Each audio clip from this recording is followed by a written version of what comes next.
Hi everyone, it's Raina. So this video is for those people who have their natal Pluto in the first house of the self. So when you determine your rising sign by finding out your exact time of birth and plugging in the information, you have the chart set up. And with a lot of the charts these days, because they're using the unequal house system, it's very possible to have two different signs in one house. So your first house may contain more than one sign. So it's possible that you can have, let's say you have Taurus rising, maybe because I have Taurus rising, and you have Gemini in that first house as well, and you have Pluto in Gemini, but you also have Taurus rising. So Pluto would not be on the ascendant necessarily, forming a conjunction with the ascendant, and would not necessarily influence the appearance. But for some people, they may have Pluto very close to the ascendant, and therefore their appearance can give off a scorpionic kind of a vibe. So even if you're a blonde, because I always associate Scorpio and Pluto with dark complexions and dark hair, you might have somebody who's born a blonde but always wanted to be a brunette, or have like raven colored hair.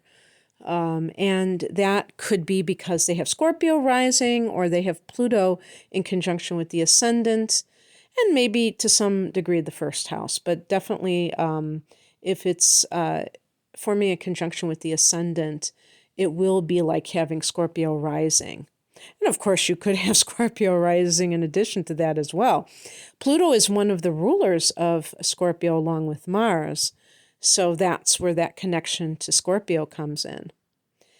So the first house, in addition to being the body, is the house of the first years of life. When you come into this world, what is that place like? And when you have Pluto in the first house, you may have a brutal beginning to life. Your childhood may be very difficult. And, it's really interesting because I recently did an astrological chart of somebody who was a woman who happened to be homeless, but I had actually encountered years before when she owned her own business. So she'd gone through a lot of changes in life. And when I just I was curious about her chart, and I looked, and she had Pluto in the first house. And when I got back to her, she was like, "Oh yeah, my father was a sociopath," or that's something, I think she said that, or psychopath. In other words, he was very, very disturbed and very violent, brutal to his children. And so this is the kind of emotional intensity and even survival that had to kick in her early childhood. So I was thinking, okay, how am I going to characterize this particular placement? And I say the survivor. That really boils it down to the nitty gritty. And as a result, you may have experienced a lot of trauma earlier on in life. And this can run the gamut, obviously. Sometimes trauma is overt, where it's just like you can see the scars from a person being physically abused or sexually abused. Sometimes you can have the emotional scars that are not so easily seen with somebody who is being dominated in a very, very obvious sort of way by a parent, for instance, who wants to control their every move, maybe psychological torture. But in any case, what does that leave for the person with this placement? They can have a very heavy energetic field. I actually wrote this down myself.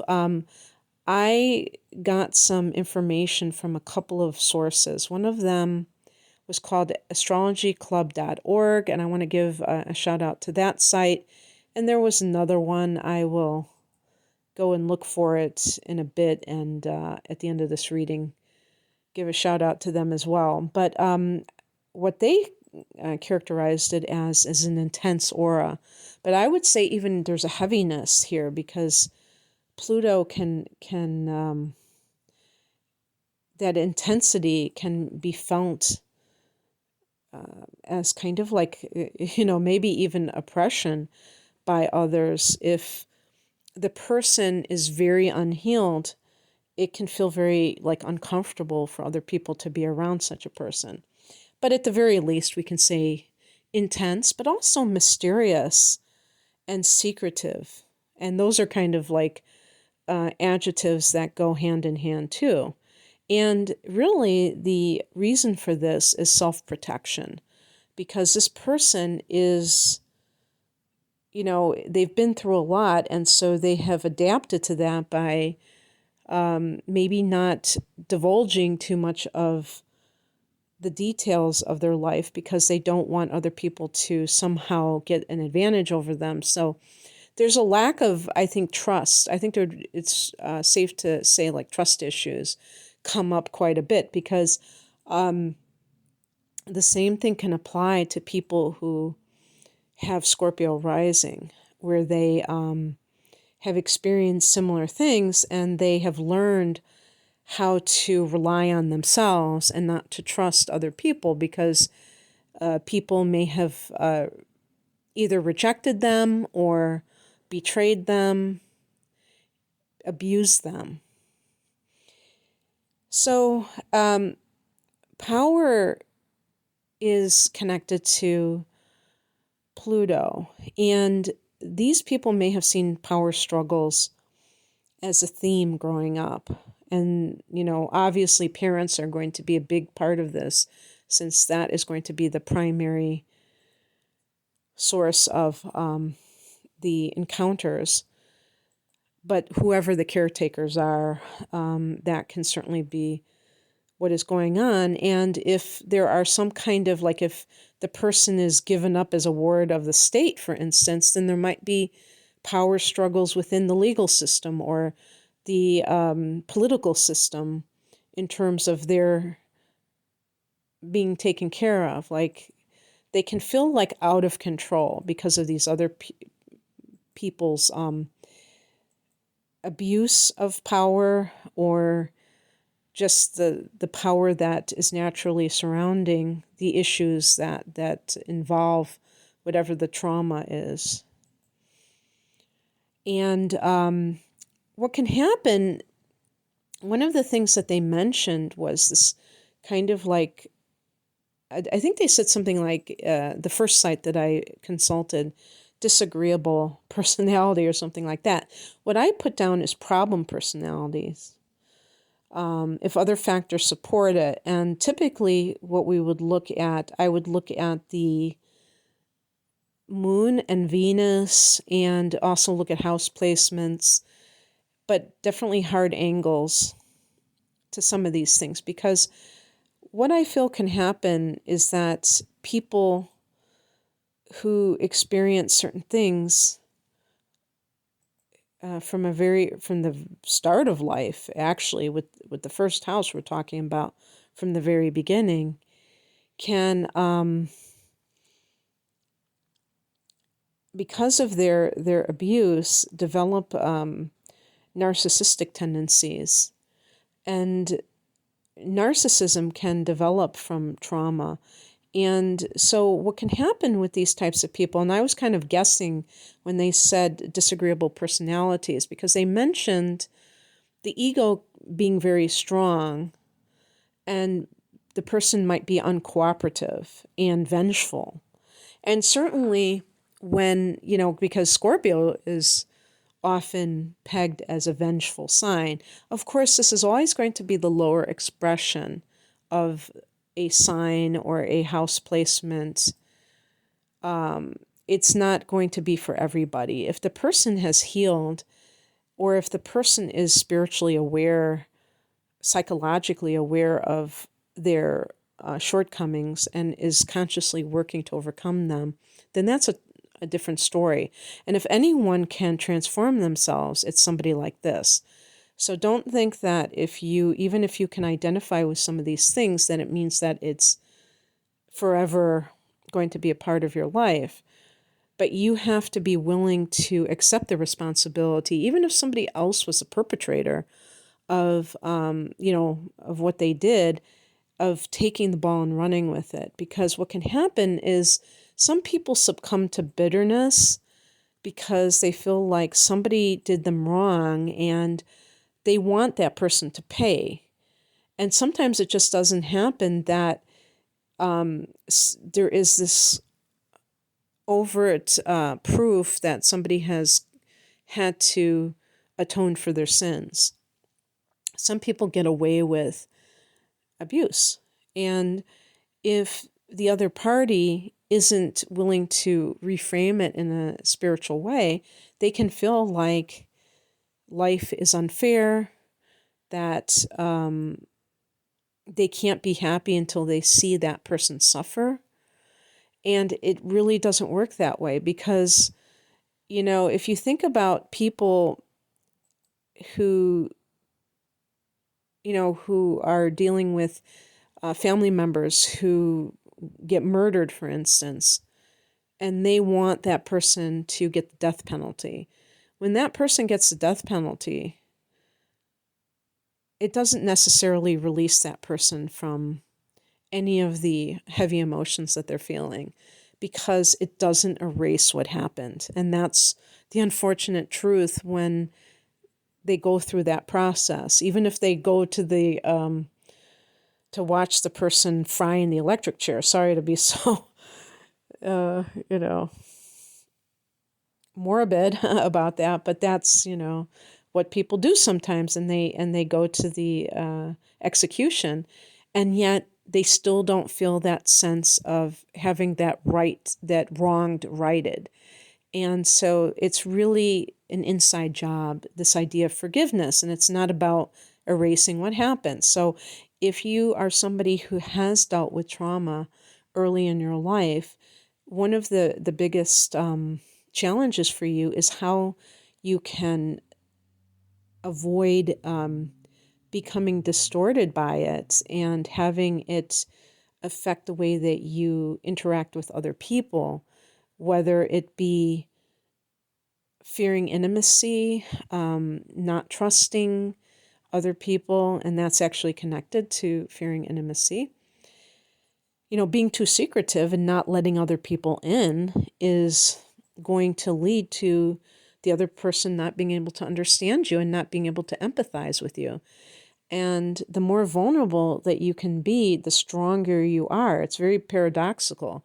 A lot of times I think people like this feel like they have to present this image, which is the first house, of being invulnerable and being above it all.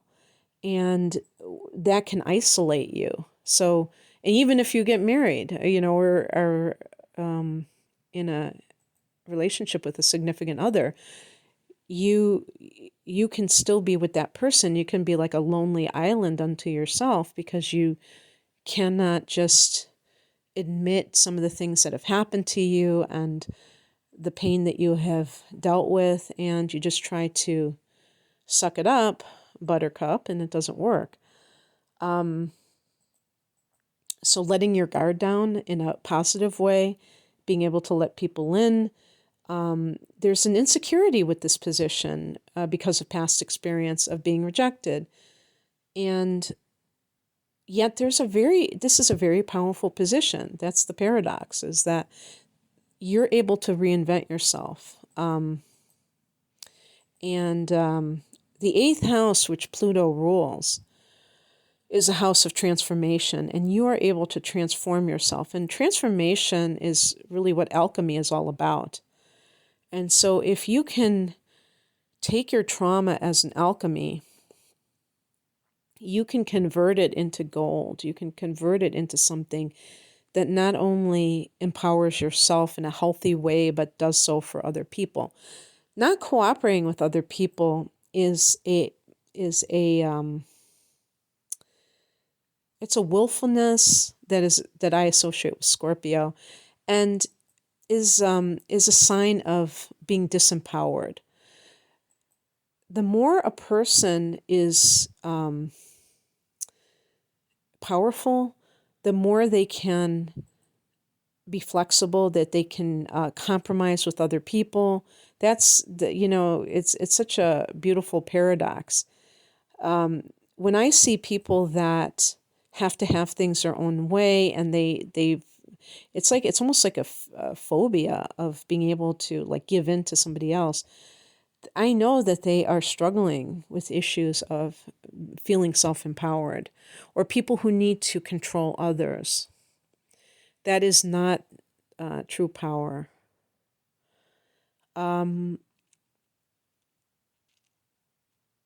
So let me see what else. There's extremes in emotions, and this is another thing that has to be looked at. Like sometimes people, they either love something or someone, or they hate it, and they get into these very black and white binary situations emotionally. And likewise, you may have this effect on other people where they either like you or they can't stand you because of your intensity.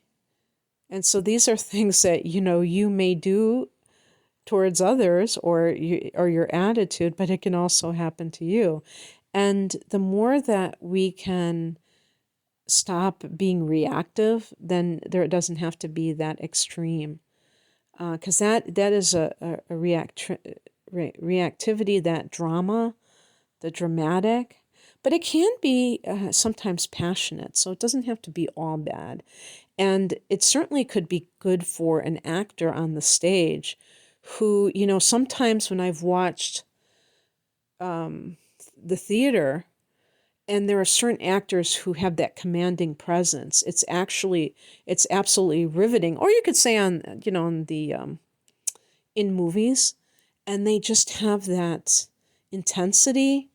There's just something like totally absorbing, riveting about it. And that can be great for performers, definitely. So learning how to empower the self in a healthy way is very important. One thing that they mentioned here that I thought was interesting was the criminal element. So I think in the very low vibrational version of this could be the thug. This could be the person who, uses, they know, I mean, you guys know that you have this power over other people that you could abuse if you wanted to, because you have this unsettling presence. So for those people who maybe are more unconscious, they might not know it overtly, but they probably sense that they have this. They can be a thug. They can be somebody who tries to use maybe their physicality, especially if they have a rather threatening presence, because they're very strong, or otherwise they look scary in some way, and they try to bully others to get what they want. And just being, just identifying or presenting yourself as somebody who is a criminal. And obviously, I think most people that would be drawn to this would not, be like that. But if you know somebody who has this placement and who is like that, this is like, one of the things that can happen is that you know, people form identities of themselves, or project, a certain image, sometimes, based on how other people have treated them. And they think this is all they are. And so that's why it's very undeveloped. But I just wanted to put that out there. And the other thing I wanted to state is that I didn't see it in the couple of sites that I, looked through, that I skimmed through. But one thing that I saw, and I think this would be especially true if your Pluto is in conjunction with the ascendant, is that you could have a very penetrating gaze. You could really unsettle people with that, and you can see right through people. So you probably have a strong bullshit detector, and you can tell when somebody is lying to you, is being phony, and what have you, and they may know that they're busted when they have come into your presence and you're kind of looking them over. Who knows? Maybe you're the type of person that always wants to see somebody in person to get a feel for them. I definitely feel that you are intuitive as well. And so I hope that this resonated. And if you would like a personal reading, please check out my offerings at the link below. Thanks for listening. Take care. Bye.